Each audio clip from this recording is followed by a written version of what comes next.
Some of you are wishing us happy show number 600, $5.99 today. Uh-oh. Show number 600 tomorrow. All the balloons and special festivities happening tomorrow. Tyler Booker is here to celebrate early, though. He is presented by CraneWorks and RentalWorks. The big guy says check out the big dog. Rent from the big dog, CraneWorks and RentalWorks. He is back with us on the JohnstonRVCenter.com hotline. Love that sweatshirt, dude. Oh, my goodness. Yeah, can people buy those publicly there, Booker?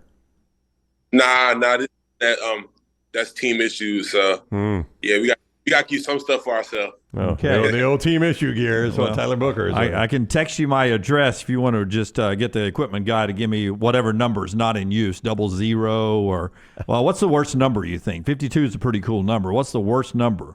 Do y'all have all the numbers in use? I mean, y'all got some double numbers, I know. Yeah, we have some double numbers, but I feel like they give everybody who really wants a number gets it. It's hard to think of a bad number. Probably 47. 47. I'm going to look up 47. Yes, I bet he's a walk-on. He's going to end up being one of your friends, and you don't even know it yet.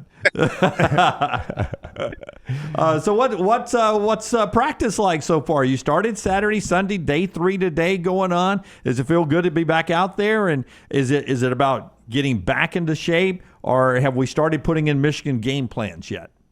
It feels great to be back out there. You know what I mean? I miss the guys, miss the coaches. So it's just great to be doing what we love. And right now it's just working on fundamentals, getting better, and just getting back in shape, like you mentioned. So just doing all of those things that will handle Michigan in the coming days.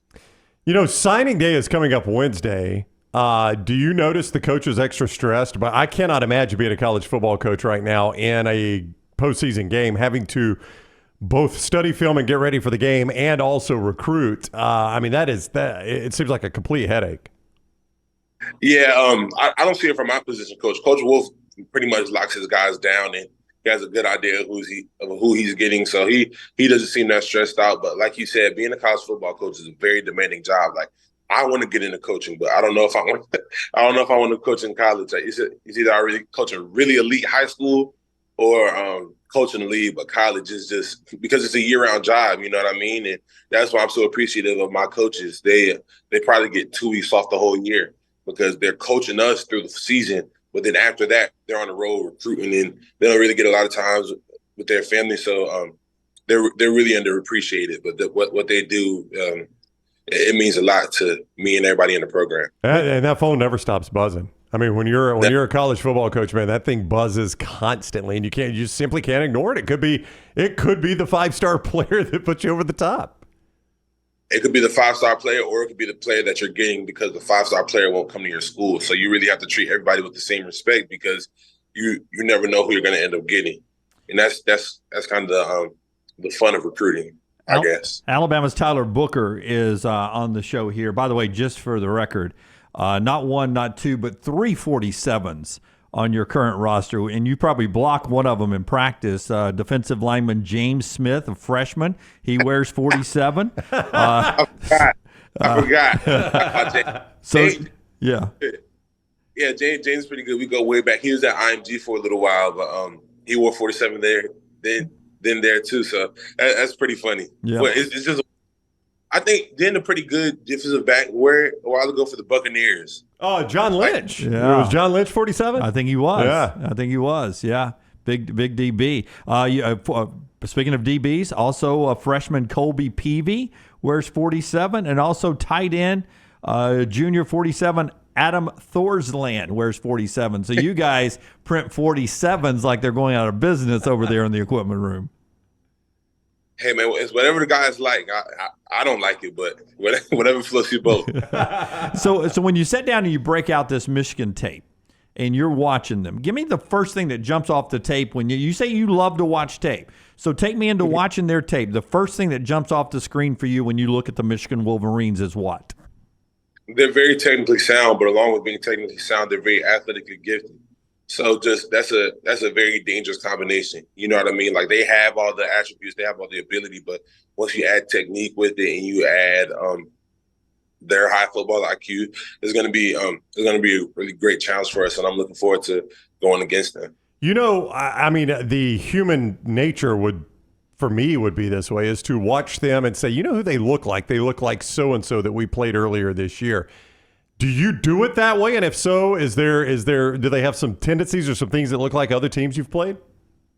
We really haven't gone back, and we don't really like to compare one opponent to another. But I really don't. They're really one of a kind. You know what I mean? Because everybody does something differently. Because if you go into a game like, oh, they look like Team X, and they do something that Team X isn't doing, you kind of shortchange yourself and didn't give that team that you're playing currently as much credit as they deserve. So, yeah, they're a really good group, and they really don't look like anybody. But it's really hard to find one defensive line or one defense in college football that looks very similar to another. That's even worth comparing. I feel like Nick Saban doesn't change his bowl plan very much. He's got it dialed in. You can't argue with his success in the playoffs and national championships. You guys will do a lot of work in Tuscaloosa, but you save a lot of work to be done at the bowl site, if I remember correctly. How do you think that helps a team prepare to not only when you still get out and start having a little fun, you still have a lot of work left to do? Does that keep you guys focused a little bit, you think? It definitely does. And Coach Saban is really big on routine. So he really wants us to just get in a routine as soon as we get there because of the time difference. So even Mississippi State, even though we stayed in Tuscaloosa this year, we stayed at a different hotel. So we weren't in the mindset of like, oh, this is a whole home game. Because we usually stay at the Capstone. We stayed at another hotel in Tuscaloosa. We just drove to Mississippi State because it was so close. But little things like that, Coach Saban is big on routine and tradition. We eat the same pregame meal since he's been coaching, so he just likes to keep us focused and keep us in routine that way. And that's just a testament to him and his greatness. If it ain't broke, don't fix it. It is certainly not broken.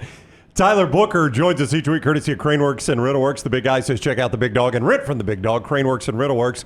Like all of our guests, he's on the JohnstonRVCenter.com hotline. So the same exact pregame meal is on the buffet every single game. Same exact. Yes. And it is what? What is your go-to? So there's eggs, steak, and potatoes. But depending on what time we play, we might. So if it's the early game, we might get bacon in there sometimes, pancakes. If it's a later game, it'll just be the same eggs, bacon, and potatoes with ziti as well. So I don't mind it. Some guys aren't a big fan, but it's cool with me. Is there a cereal option? Like most of those places have a cereal bar. Can I eat cereal? Yes. You just have to ask. Okay, and what would you ask for? Well, I usually eat what's given to me, but my favorite cereal is Frosted Flakes. Oh, Frosted Flakes. They get soggy. They get soggy too quick. You got to eat those quick, or just go small servings. I don't agree with that statement at all. I feel like they stay crunchy for a little while. Okay, Tyler is disagreeing with your assessment of Frosted Flakes. I'm gonna stand up to you here a little bit. I think they get soggy way too quick. Them and Rice Krispies are not worth no bang for the buck. I'm a Captain Crunch guy. I could put that in milk like Tuesday, and they're still crunchy on Friday. No, but that's why the roof of your mouth is all cut up. Yep. Yeah, no, they destroy your mouth. I like Captain Crunch and Crunch Berries too, but they absolutely destroy your mouth. Yeah. Okay. I ate Lucky Charms last night. Lucky Charms. I had a bowl of Lucky Charms last night. You like Lucky Charms? They're cool. It's really bland unless you get a marshmallow on that spoon. It's really bland. Well, Frosted Flakes is consistent. That's why I like it. Yeah, you gotta.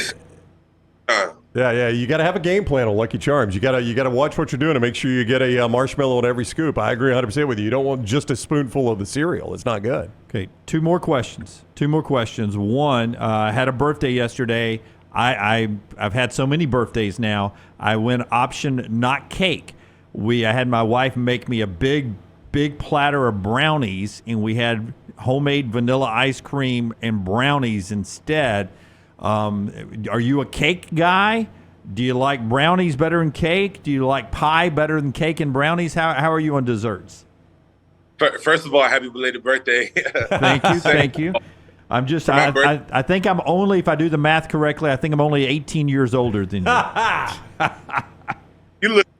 Wait, say that again. You cut out. Look what? I say you look it. Yeah, I'm a lot older than you, buddy. Trust me. You like cake, pie, or brownies? I like cake, and I'm a strawberry cake kind of guy. So just a regular vanilla cake.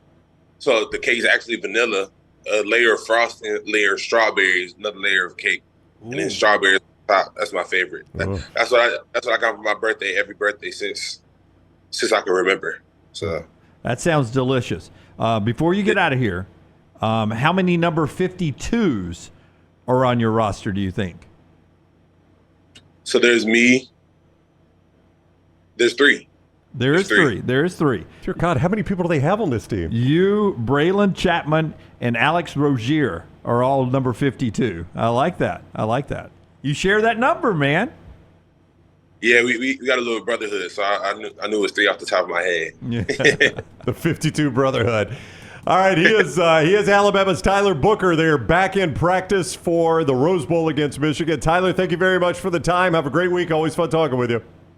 Yes, sir. Thank you. Y'all have a great week as well. All right, buddy. You take care. I guarantee you, it's somewhere in the future. Rozier is going to be like, look at my block here in the national championship game or in the SEC That's championship. Tyler Booker. Yeah, that doesn't look like you, Grandpa. Yeah. It's me. See you, man. Have a good Tyler. one. Thank you. All right, you too. Tyler Booker with us on the JohnstonRVCenter.com hotline. The Alabama offensive lineman presented each week by CraneWorks and RentalWorks. The big guy says, rent from the big dog, CraneWorks and RentalWorks.